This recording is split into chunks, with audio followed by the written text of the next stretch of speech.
आने वाले 25 साल झारखंड के लिए हेमंत सोरेन ने छात्रों को दिया भरोसा, कहा चिंता छोड़ दीजिए। रांची में झारखंड के मुख्यमंत्री हेमंत सोरेन ने राज्य के छात्रों को आगामी भविष्य के प्रति आश्वस्त किया है। मुख्यमंत्री ने कहा कि आने वाले 25 वर्षों में झारखंड का विकास नए शिखर तक पहुंचेगा और राज्य में शिक्षा, रोजगार और समग्र विकास के क्षेत्रों में महत्वपूर्ण बदलाव होंगे।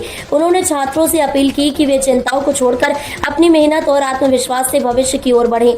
मुख्यमंत्री सोरेन ने यह बयान उस समय दिया जब वे रांची विश्वविद्यालय में आयोजित एक कार्यक्रम में छात्रों को संबोधित कर रहे थे। इस अवसर पर उन्होंने राज्य के शिक्षा और विकास के मुद्दों पर विस्तार से बात की और छात्रों को अपने भविष्य के लिए सकारात्मक सोच अपनाने की सलाह दी।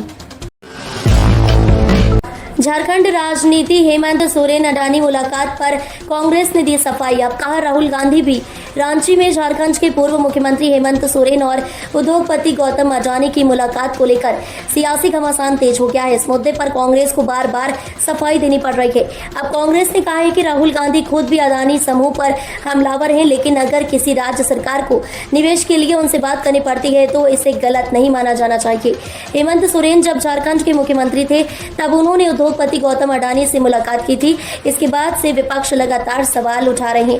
बीजेपी ने इस मुलाकात को लेकर झारखंड सरकार की नीयत पर सवाल उठाए थे और आरोप लगाया था कि हेमंत सोरेन ने सत्ता में रहते हुए अडानी समूह को फायदा पहुंचाने के लिए यह बैठक की थी। क्या है झारखंड का सरहुल पर्व? मछली और केकड़ा पकड़ने से होता है शुरू, बारिश की होती है भविष्यवाणी।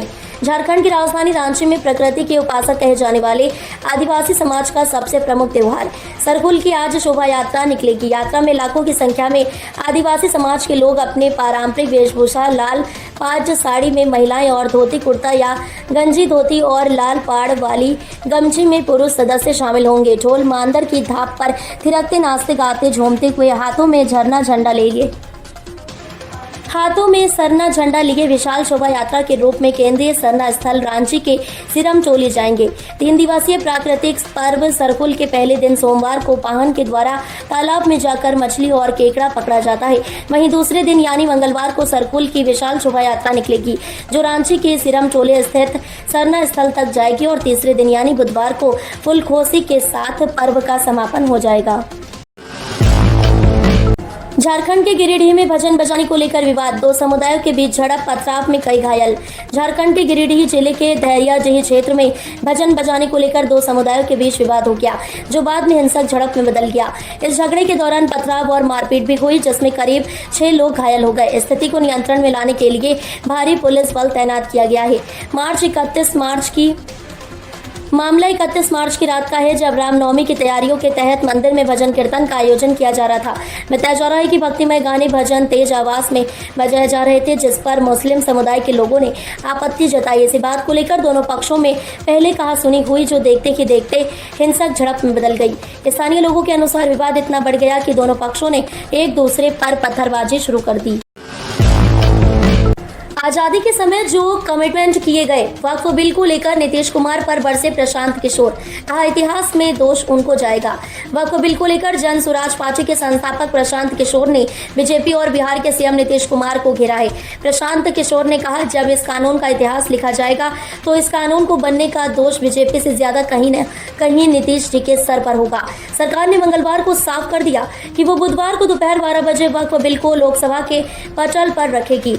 वक्फ बिल पेश किए जाने को लेकर अब जन स्वराज पार्टी के संस्थापक प्रशांत किशोर ने बीजेपी और बिहार के सीएम नीतीश कुमार को घेरा है।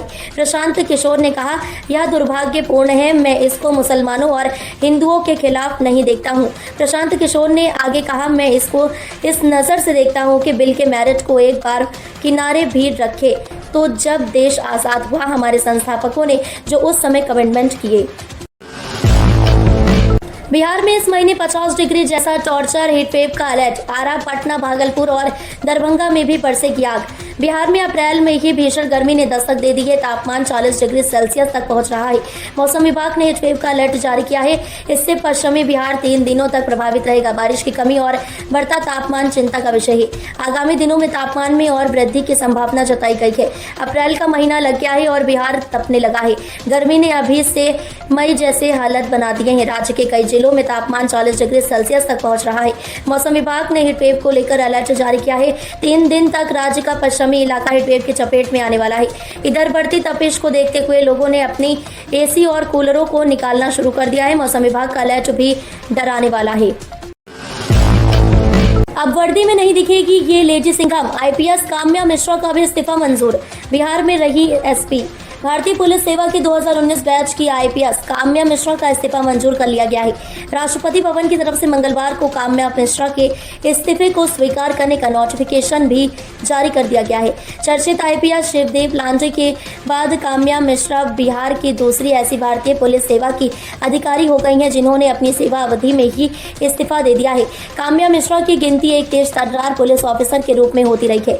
बता दें कि काम्या मिश्रा ने पिछले साल की निजी कारणों का हवाला देते हुए अपना इस्तीफा दिया था। खबर यह भी आई थी कि उनके इस्तीफे पर कोई निर्णय नहीं लिए जाने पर वह पिछले साल अगस्त महीने से ही अवकाश पर भी चली गई थी। काम्या मिश्रा को बेहतरीन पुलिसिंग के लिए भी जाना जाता है। बिहार में उन्हें लेडी सिंघम के नाम से जाना जाता है।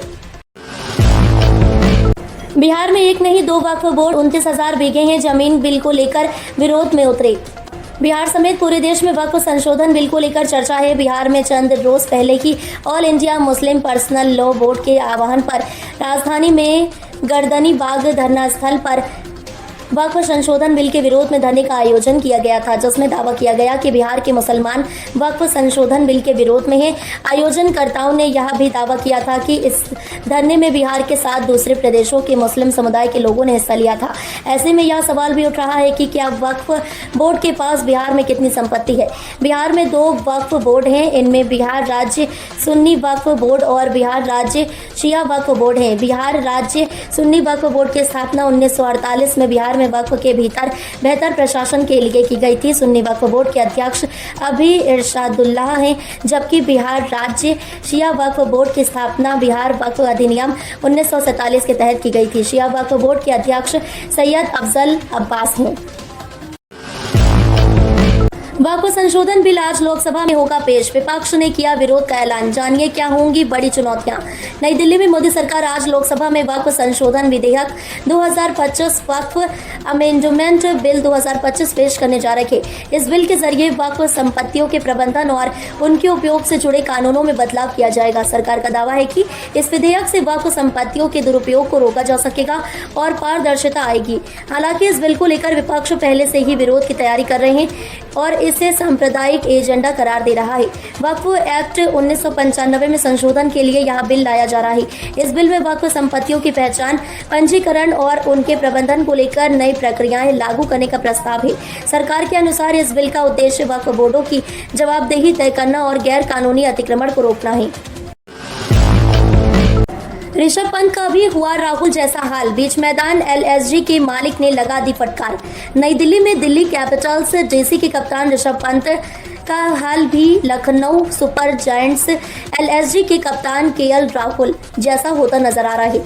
आईपीएल 2024 में कई कप्तानों को टीम मालिकों की नाराजगी झेलनी पड़ रही है। हाल ही में लखनऊ सुपर जायंट्स के मालिक संजीव गोयनका ने केएल राहुल को सार्वजनिक रूप से फटकार लगाई थी और अब इसी तरह की स्थिति ऋषभ पंत के साथ भी देखी गई है। दिल्ली कैपिटल्स के एक मैच के दौरान जब टीम अच्छा प्रदर्शन नहीं कर रही थी तो फ्रेंचाइजी के मालिक ने ऋषभ पंत से मैदान पर नाराजगी जताई। यह घटना कैमरे में भी कैद हो गई, जिससे फैंस और क्रिकेट पंडितों के बीच चर्चा का विषय बन गई है। आईपीएल 2024 में दिल्ली कैपिटल्स की टीम लगातार उतार चढ़ाव भरे प्रदर्शन से गुजर रही है। टीम के खराब प्रदर्शन के चलते फ्रेंचाइजी के मालिक की नाराजगी सामने आई है।